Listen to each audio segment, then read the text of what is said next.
anywhere in the world, farm workers are always at the bottom of the social strata. In my art, I just hope to shine a light to these people. They are not machines, they are human beings with goals and dreams.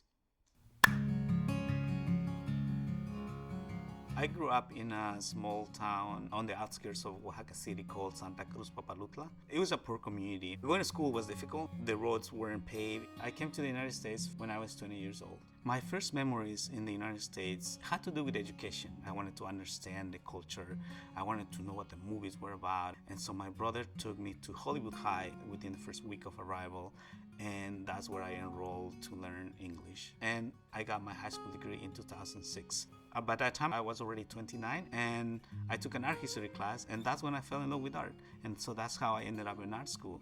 I started working in the fields every summer to help pay for tuition. I was in academia, and I was learning all these fancy words, and at the same time, I was in the fields, listening to corridos and speaking slang to my coworkers. I started meeting other farm workers, and we started sharing stories. And I realized that it wasn't fair the way they were being treated. Most of these people, including myself, had a very difficult time growing up. I feel like when we come to a country where there is a bed for us to sleep on, where there's a kitchen, where there's even a fridge that many of these people lack in their countries, we are so grateful, right?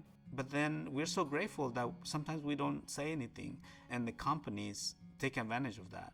I thought maybe I could, just by drawing a simple portrait on these produce boxes, I can create that connections, or maybe think about those disconnections that exist between our societies and the people who work in the fields.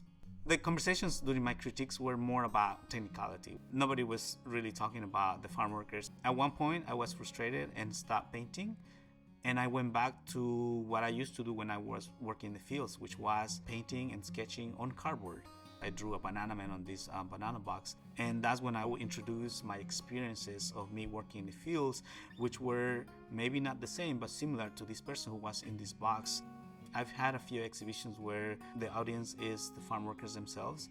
I'm just happy to see the positive response, like the smiles on their faces, being included, no? That's something that makes me happy and that makes me want to continue to do art. I don't feel the art if I don't speak for the community. It's not only about me now, it's about the community.